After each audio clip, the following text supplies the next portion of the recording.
right. I dropped a bombshell on all my friends last week. I shaved my beard. Yeah. I did it because I just wanted to have a kid-free summer. It's really the only reason. It's pretty great. Park is nice and peaceful now. Just me and all the other adult men just kind of lurking, you know.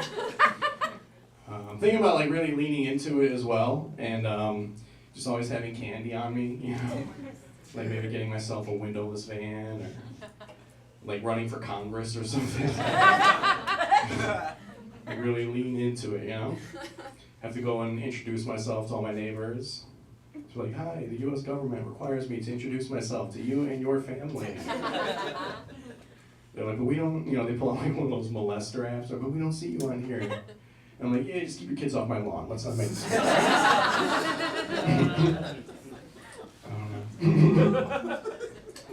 don't know. I got a gym membership recently because I'm a gay guy and we're not supposed to look this way.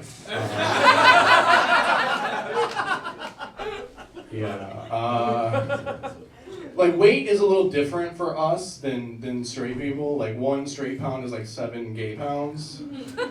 You know, it's like dog years. Like if I eat chocolate, I could die. So serious it is.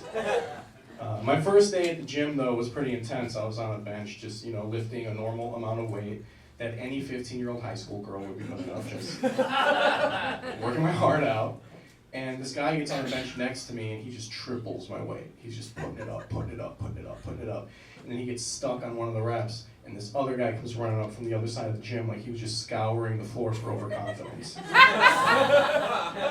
Just runs up, helps him rack the weight, and the guy's like, thanks, bro.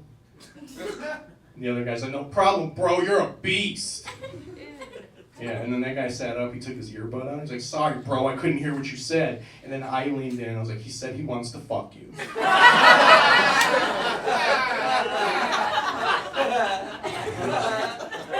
Just reading in between the lines. I think it's like one of those like, leave the shower curtain cracked situations in the locker room, like, you know.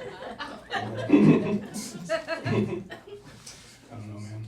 I had to come out to my friends in my early 20s and they were weird about it. They're like, oh, so you want to be a girl then, right? I was like, no. No, that's not how that works. I'm an ally to the trans community, but I have a wonderful relationship with my penis. I consider my relationship with my penis to be very much like an Irish Catholic relationship. Because no matter how much I abuse it, divorce is not an option. We are together until death do us part. But they couldn't like really relate to that still, so I was trying to put it in a way that they could like connect to it. So I was like, all right guys, think about it like this. Let's say you and your best friend, right? You both really love to play video games, and you both have a PlayStation. So you go over to your friend's house, you're alone in his room, door closed, lights down, and he whips out his PlayStation, and he lets you play with it. But you don't need to read any wikis or walkthroughs or anything like that because you already have your own PlayStation. You already know how it works. Controller just feels right in your hands. You already know what all the buttons do. That's great, you know? You go home later, you're alone in your room with your door closed, your lights down, thinking about that hot, sweaty video game session. Maybe you whip out your PlayStation, you know, start up a little one-player game. I don't know. Practice up for the next time you guys get together, you know. I don't know. Maybe you can't wait, you know.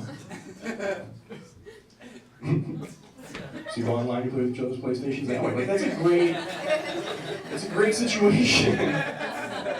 Why would I then trade my PlayStation in and replace it with an Xbox? That doesn't make any sense. Like, all of a sudden, I got this weird controller. It's got twice the buttons. I don't know what any of them do. I gotta talk to it to turn it on. I'm keeping my dick. That's all I'm trying to say. That's all I'm trying to say. It was hard having a love life in my early 20s as well, because I was still living at home with my parents, and I was always into older guys.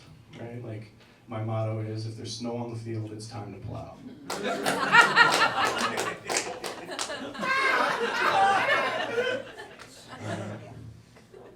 only older, but like we call them bears, they're like big burly guys, you know?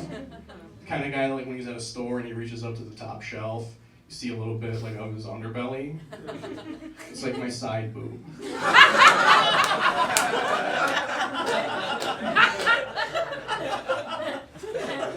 know, kind of makes me feel like I'm watching Cinemax again as a kid. You know?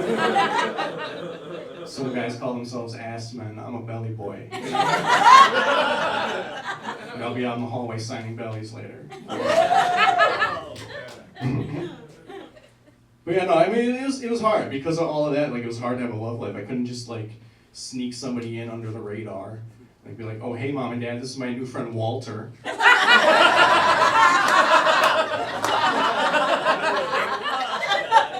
Walter was in the neighborhood picking up prescriptions, so stopped by for a few minutes.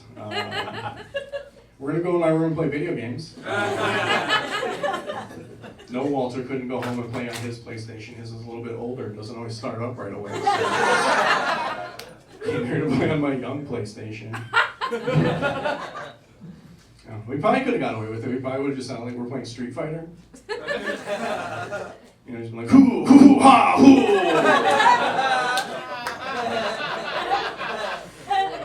Perfect.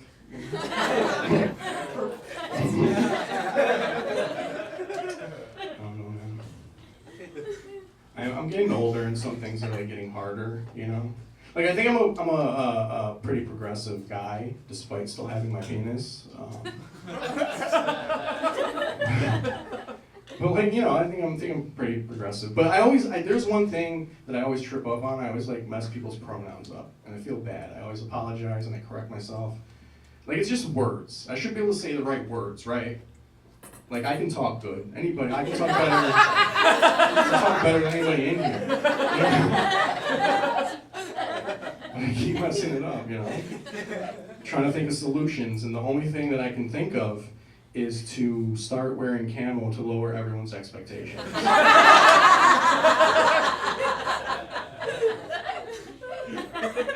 Because if you like this behavior is unacceptable from an adorable gay bear, but if you're in a Cabela's and you hear, "I'm sorry, what are your preferred pronouns?" That's progress.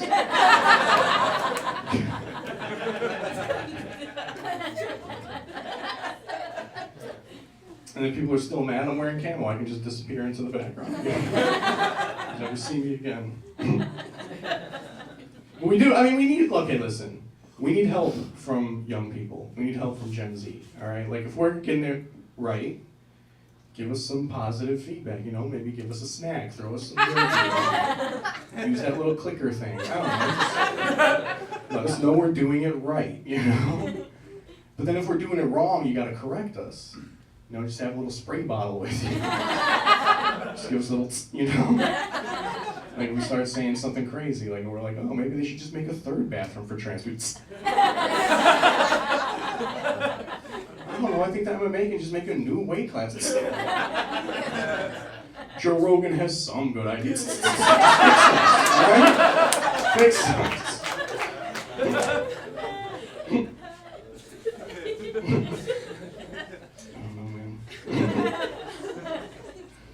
I used to work with a racist guy who hated to be called racist, so we naturally called him racist all the time.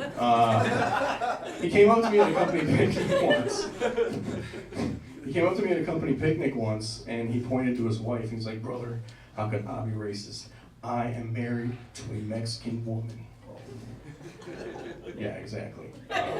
Like, it could have been a good point had she not actually been Filipino.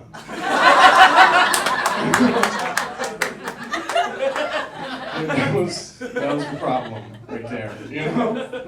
I don't know. I use this app called Grindr. Yeah, we got one. Might date later. If you're not familiar, Grindr is a gay dating app. It's very much like Tinder, but it works. Yeah, like if I open Grindr right now, in 45 minutes I'll be meeting a complete stranger in a 7-Eleven parking lot. We'll check each other out, make sure we don't look too stabby. And then I follow him back to his place. And then in approximately 12 minutes, I will be rinsing myself off in his bathroom sink with Listerine. And then I stab him. Thank you guys. You know what was ever asked about the